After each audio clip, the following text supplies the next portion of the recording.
नमस्कार दोस्तों, आपका बहुत बहुत स्वागत है एक कदम अध्यात्म की ओर में। महारानी कैकेयी राजा दशरथ की सबसे प्रिय पत्नी थी। राजा दशरथ कैकेयी के सौंदर्य और साहस के कायल थे। कैकेयी सौंदर्य की धनी होने के साथ साथ युद्ध कौशल की भी धनी थी। वे राजा दशरथ के साथ युद्ध में भी उनका साथ देने जाती थी। एक बार देवराज इंद्र संबरासुर नामक राक्षस से युद्ध कर रहे थे। वह राक्षस बहुत ही बलशाली था। उसका सामना कोई भी देवता नहीं कर पा रहे थे। ऐसे में वे राजा दशरथ के पास सहायता के लिए गए। तब राजा दशरथ ने संबरासुर से युद्ध करने के लिए आश्वासन दिया और वे युद्ध के लिए जाने लगे। तभी रानी कैकेयी भी उनके साथ जाने के लिए इच्छा जताने लगी। राजा दशरथ भी रानी कैकेयी को अपने साथ युद्ध में ले गए। युद्ध की शुरुआत हो गई। युद्ध के दौरान एक बाण राजा दशरथ के सारथी को लग गया, जिससे राजा दशरथ थोड़े से डगमगा गए। तब कैकेयी ने खुद ही सारथी बनकर रथ को संभाला। युद्ध करते हुए राजा दशरथ घायल हो गए। देवी कैकेयी ने उनकी जगह युद्ध भी किया और राजा को वापस लेकर भी आई और उनकी सेवा करके राजा को स्वस्थ किया। राजा दशरथ रानी कैकेयी से बहुत प्रभावित हुए। उन्होंने रानी कैकेयी को अपने 2 मनचाहे वरदान मांगने को कहा। रानी कैकेयी ने राजा दशरथ से कहा कि आपके प्राणों की रक्षा करना यह तो मेरा कर्तव्य है, किंतु राजा ने उन्हें फिर भी वरदान मांगने को कहा। रानी ने कहा कि अभी मुझे कुछ नहीं चाहिए, इन 2 वरदानों की आवश्यकता भविष्य में जब भी पड़ेगी तब मैं मांग लूंगी। जब प्रभु श्री राम जी के राज्य तिलक की तैयारी होने लगी, चारों तरफ खुशियां थी। अयोध्यावासी बाजे बजाकर आनंदित होकर झूम रहे थे, नाच रहे थे और चारों तरफ दिवाली जैसा माहौल बना हुआ था। सब बहुत खुश थे, परंतु देवताओं को यह सब अच्छा नहीं लग रहा था। वे सोच रहे थे कि ऐसा क्या किया जाए जिससे राम जी अपना सिंहासन त्याग कर वन को चले जाएं। तब उन्हें उपाय सूझा। उन्होंने सरस्वती माता का आह्वान करके प्रार्थना की और बारंबार उनके पैर पड़कर विनती की, आप ऐसा कुछ करें कि जिससे रामचंद्र जी राज्य छोड़कर वन चले जाएं। देवताओं का कार्य सिद्ध करें। देवताओं की ऐसी प्रार्थना सुनकर सरस्वती जी दुखी हो गई, परंतु देवता कहते हैं माता इसमें ही सबकी भलाई है।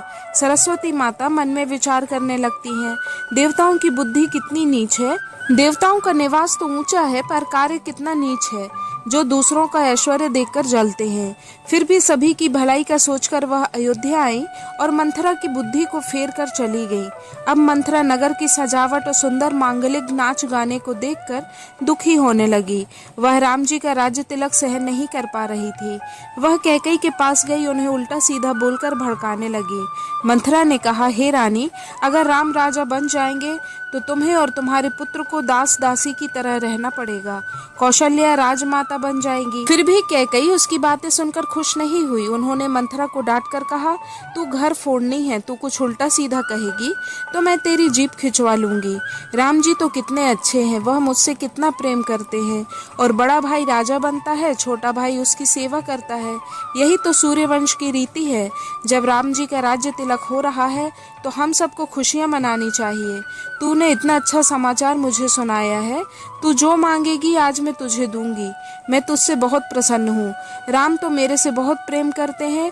मैंने कई बार उनकी परीक्षा करके भी देख लिया है।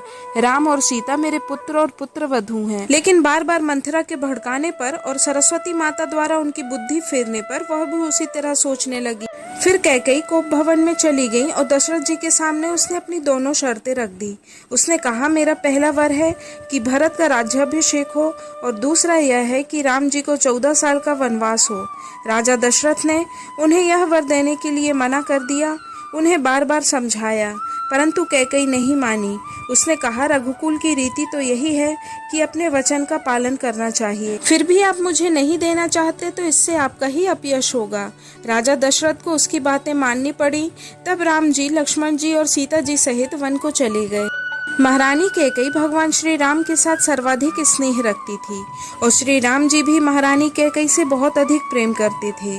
परंतु श्री राम जी ने अपने वन जाने के लिए इन्हीं को निमित्त बनाया। माता सरस्वती द्वारा इनकी बुद्धि का परिवर्तन कर दिया गया।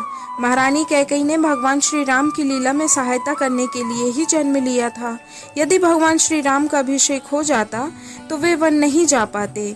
फिर वे ऋषि मुनियों को दर्शन नहीं दे पाते, रावण का वध नहीं होता, साधुओं के कष्ट दूर नहीं होते, दुष्टों का विनाश नहीं होता, धर्म का संरक्षण आदि प्रमुख कार्य नहीं हो पाते। इससे स्पष्ट है कि कैकेयी जी ने श्री राम जी की लीला में सहयोग करने के लिए ही जन्म लिया था। इसके लिए महारानी कैकेयी को कई तरह के अपयश का भी सामना करना पड़ा। इन्हें पापिनी, कुलघातनी, कलंकिनी आदि अनेक नामों से बुलाया गया।